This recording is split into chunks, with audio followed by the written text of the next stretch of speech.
আমাদের এই শহরে আজ নতুন একটি সূর্য উঠবে, নতুন পৃথিবীর নতুন করে আর একবার ঘুম ভাঙবে। শুরু হবে নতুন কর্মব্যস্ততা, নতুন আশা, নতুন হতাশা। কিন্তু প্রতিদিনই কি আমরা পারি নতুন করে উঠতে?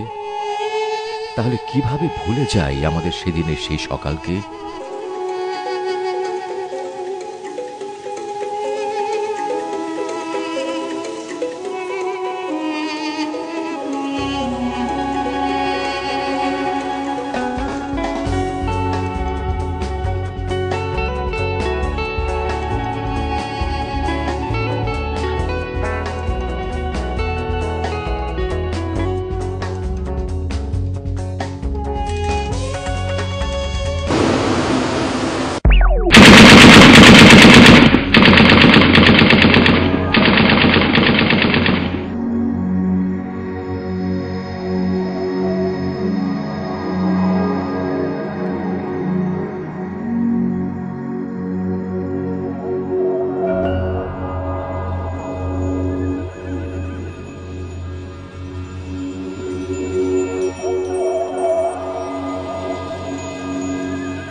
সালের 15 আগস্ট, সেদিনও সূর্য উঠেছিল আমাদের মাঝে।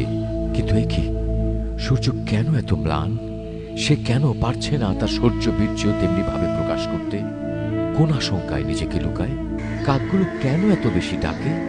কে কে আমার পিতার রক্ত দিয়ে উল্লাস করছে?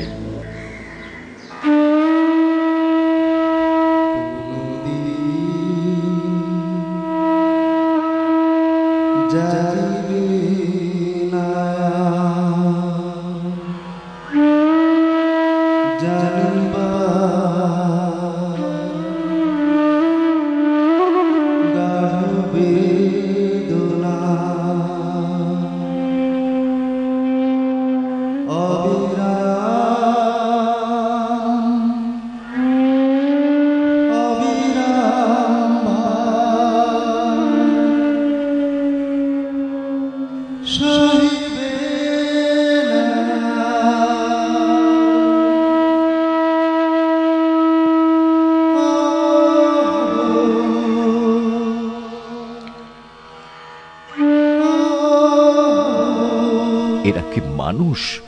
মানুষ হলে তাদের পক্ষে অসম্ভব। এ কি, কারা কারা এরা কারা? বঙ্গবন্ধুর মৃত্যুতে সমস্ত দেশ যখন কাঁদছে, তখন কোথা থেকে এই হাসির শব্দ?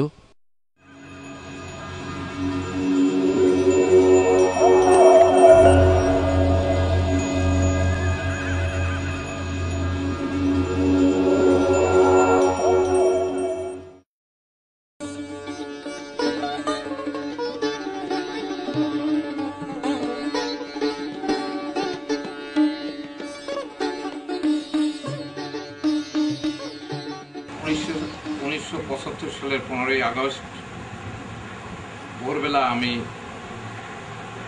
আমার বাসা দপ্তরখানা রোডের বাসভবনে বাংলাদেশ বেতারের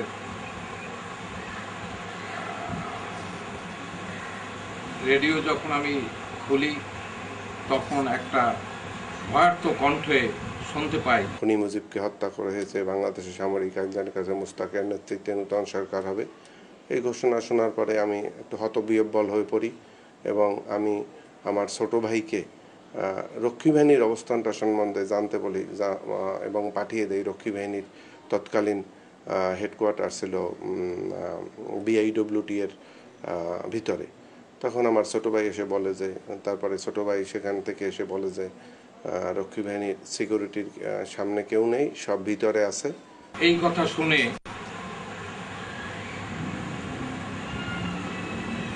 সদর রোডের আওয়ামী লীগের অফিসের দিকে রওনা দেই এবং আমাদের সংগঠনের তৎকালীন যারা নেতৃবৃন্দ ছিল, সেই জাহাঙ্গীর কবির নানক, মনসুরুল আলম মন্টু, শ্রী তরুণ দেব, ডাক্তার পীযূষ সহ শহীদ খান এদেরকে সবাইকে খবর দেই এবং সবাই টাউন হলের সামনে আসে।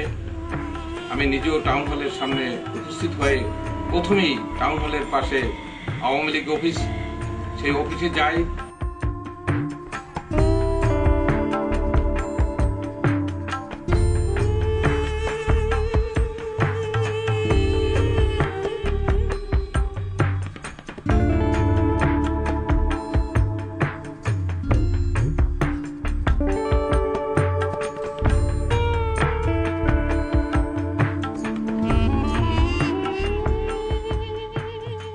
এবং সেই যখন আমরা এগোতে থাকি তখন দেখি তৎকালীন আওয়ামী লীগের দপ্তর সম্পাদক অ্যাডভোকেট কেশবচন্দ্র দাস আওয়ামী লীগ অফিসের দিকে ঢুকতেছে এবং সে বলছে যে আমি অফিস খুলে বসবো, যদি কোনো অসুবিধা হয় সেটা আমি দেখব। তখন আমরা অফিসে গিয়া দপ্তর সম্পাদকের সাথে, তো দপ্তর সম্পাদক তখন বলে যে তোমরা মিছিল করলে করো, আমার কোনো আপত্তি নেই তাতে। উনি আওয়ামী লীগ অফিসেই তখন বসা ছিল এবং আমরা তখন মিছিল করার জন্য প্রস্তুতি নিয়ে সামনে চলে আসি। এই হত্যার বিচার আমরা অবশ্যই করব, প্রতিশোধ নেব। এই আমরা বিশেষ করে আমি, জাহাঙ্গীর কবির নানক, মনসুর আলম মন্টু, তরুণ দেব, পীযূষ ডাক্তার এবং আরো কিছু লোককে নিয়ে প্রস্তুতি নিলাম মিছিলের। অফিসের সামনে আর্যলক্ষ্মী ব্যাংকের সামনে আওয়ামী লীগের প্রাক্তন সভাপতি শ্রদ্ধেয় নেতা অ্যাডভোকেট হেমায়েতুদ্দিন সাহেব দাঁড়ানো ছিল।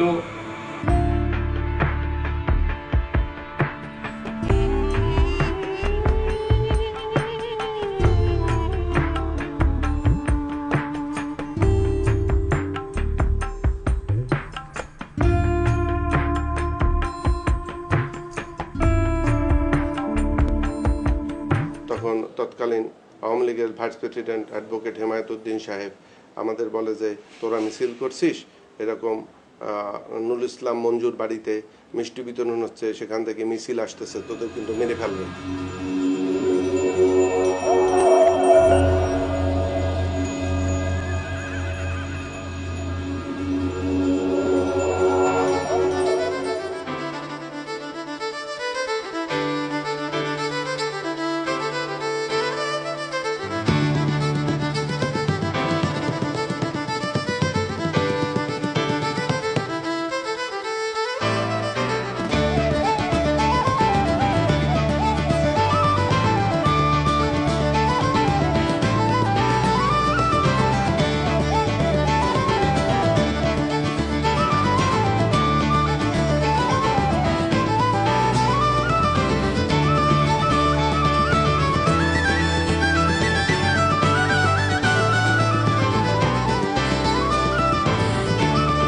বর্তমানে বাংলাদেশ সরকারের এলজিইডি প্রতিমন্ত্রী জাহাঙ্গীর কবির নানক, তিনি ছিলেন শহীদ, তৎকালীন ছাত্রনেতা শহীদ খান ছিলেন, যুব নেতা মনসুরুল আলম মন্টু ছিলেন, বর্তমানে প্রতিযশা ডাক্তার পীযূষ কান্তি দাস ছিলেন এবং প্রয়াত তরুণ কুমার দেব ছিলেন এবং আরো অনেকে ছিলেন। বগুড়া রোডের মুখে আমরা যাই, তখন আসাম ফিরোজ এবং নুরুল ইসলাম মঞ্জুর ভাই ফরিদ সাহেবের নেতৃত্বে একটি আনন্দ মিছিল আসতেছিল বগুড়া রোড থেকে।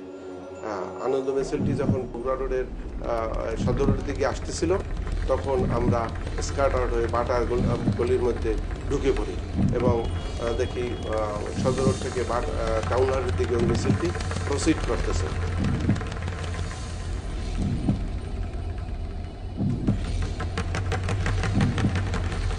মিছিল সদর রোডের দিকে এগোতে থাকলো, আমরা পিছিয়ে পিছিয়ে তার মিছিল অনুসরণ করলাম এবং সর্বপ্রথম তারা আওয়ামী লীগ অফিসে আক্রমণ করলো। আওয়ামী লীগ অফিসের দপ্তর সম্পাদক অ্যাডভোকেট কেশবচন্দ্র দাস তাদেরকে বাধা দিলেন, অনুরোধ করলেন, তারা সেটা শুনলেন না। তারা আওয়ামী লীগ অফিসের ভাঙচুর করে টেবিলের উপর চেয়ার দিয়ে তারপরে বঙ্গবন্ধুর সেই ছবি নামাইয়া বঙ্গবন্ধুর ছবিকে লাঞ্ছিত করে।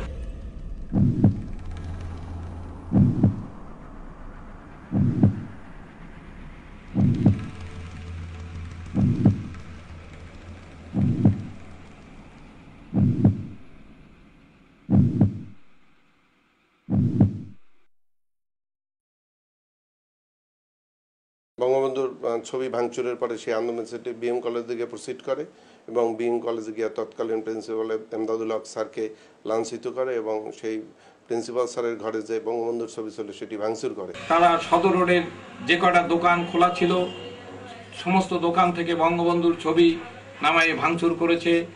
যে কটা অফিস খোলা ছিল সেই অফিস থেকেও বঙ্গবন্ধুর ছবি নামাইয়ে ভাঙচুর করে এবং পরবর্তী সময় সেই মিছিলটি গিয়া নুসলাম মঞ্জুর বগুড়া রোডের বাড়িতে, পেশকার বাড়ি যেটাকে বলে আর কি, সেই বাড়িতে গিয়া শেষ হয় এবং আমরা শুনতে পারি যে সেখানে আনন্দ নৃত্য হয় এবং সেখানে দুপুরে ভুরিভোজের আয়োজন করা হয়। আনন্দ মিছিলের এখন মেইন নেতৃত্ব দানকারী যে ছিলেন আসম ফিরোজ, সে এখন আমাদের মহান জাতীয় সংসদের হুইপ।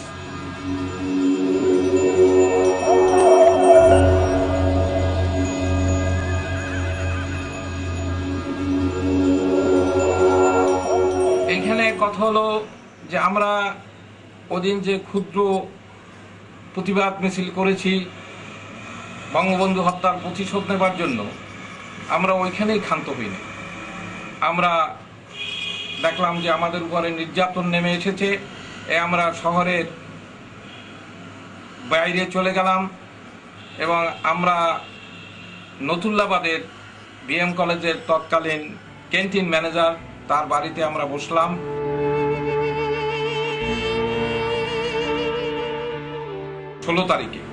16 তারিখে আমরা তার বাড়িতে বসলাম। সেইখানে বসে আমরা ডিসিশন নিলাম যে আমরা আবার মিছিল করব।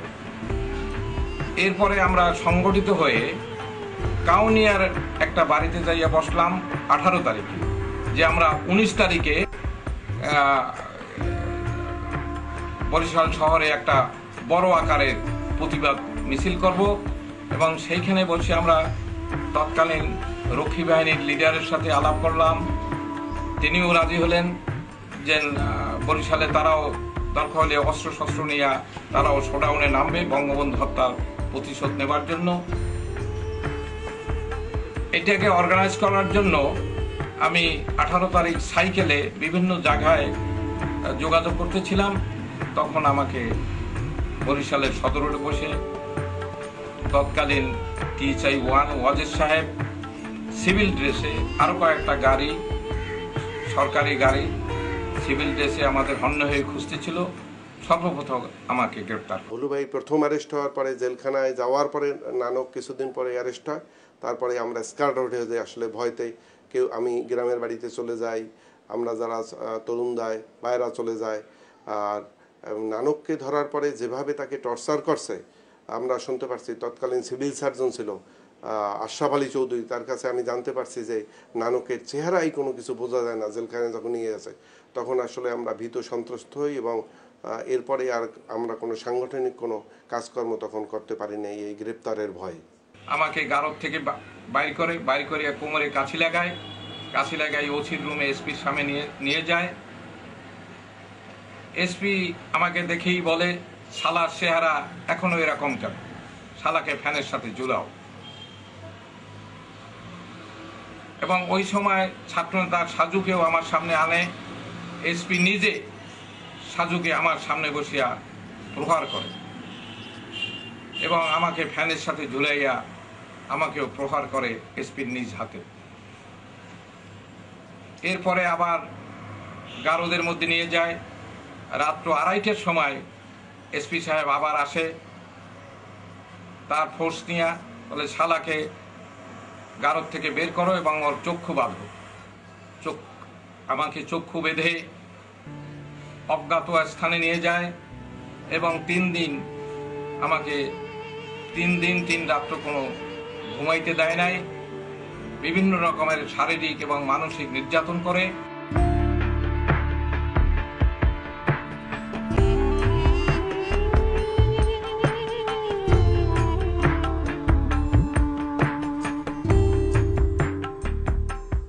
দীর্ঘ 34 মাস কারার ভোগ করেছি এবং মাঝে মাঝে কিছু লোক ছাড়া পেয়েছে। আমি আর জাহাঙ্গীর কবির নানক একই দিনে জেলখানা থেকে একই সময় একই অর্ডারে ছাড়া পেয়েছি এবং সেদিন আমার মনে হয় ছিল 1 মে, 1977 সনের 1 মে তারিখে আমরা সাড়া পেয়েছে।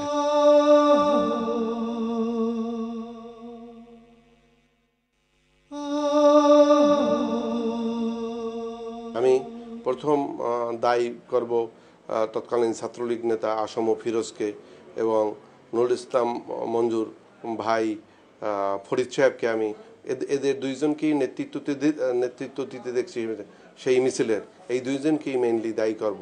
যে বঙ্গবন্ধুকে হত্যার খবর শুনে সমস্ত বাঙালি জাতি স্তম্ভিত হয়ে গেছে এবং মানুষ সব দিশেহারা হয়ে গেছে। আমি যখন সদর রোডে আসি তখন কোনো লোক, দুই একটা লোক ছাড়া রাস্তায় কোনো লোক দেখি নাই, কোনো যানবাহন দেখি নাই। আমার মনে হয়েছে এটা অঘোষিত কারফিউ। এবং সেই সময় যখন বঙ্গবন্ধু হত্যার বিচার প্রতিশোধ নেবার জন্য 9 কোটি বাঙালি প্রস্তুত, সেই সময় কয়েকটি নরপিশাচ এই ধরনের জঘন্য অপরাধ করেছে এই বরিশালের বুকে, যে ঘটনা বাংলাদেশে আর কোথাও হয় নাই। বঙ্গবন্ধুকে 5:30টার সময় কিলিং করা হয়েছে। 6টার সময় যারা এ নিয়ে আনন্দ উল্লাস করতে পারে তারা প্রত্যক্ষভাবেই বঙ্গবন্ধুর মৃত্যুর সাথে জড়িত বলে আমি মনে করি। অতএব তাদের যদি বঙ্গবন্ধুর খুনিদের বিচার হয়, তাদেরও এই খুনের সাথে জড়িত করে তাদেরও বিচার করা উচিত। সাংগঠনিকভাবে, আইনগতভাবে যে কোনো ধরনের বিচার হোক, আমি সব ধরনের বিচার চাই। নতুন প্রজন্মের কাছে আমার আবেদন, তারা এই বঙ্গবন্ধুর খুনিদের চিনে নিক এবং প্রিন্ট মিডিয়া, ইলেকট্রনিক মিডিয়া, যত মিডিয়া আছে সেই মিডিয়ায় তারা এই খুনিদের মুখোশ উন্মোচন করুক। শোনো একটি মুজিবরের থেকে লক্ষ মুজিবরের কণ্ঠস্বরের ধ্বনি, প্রতিধ্বনি আকাশে বাতাসে ওঠে রনি। বাংলাদেশ আমার বাংলাদেশ, বাংলাদেশ আমার বাংলাদেশ। শোনো একটি মুজিবরের থেকে লক্ষ মুজিবরের কণ্ঠস্বরের ধ্বনি, প্রতিধ্বনি আকাশে বাতাসে ওঠে রনি। আজকের মতো আবারও সূর্য অস্ত গেল। আমরা আশা করি কালকে যে সূর্যটা উঠবে তা আমাদেরকে দেখিয়ে দেবে নতুন করে চলার পথ। আমার বাংলাদেশ।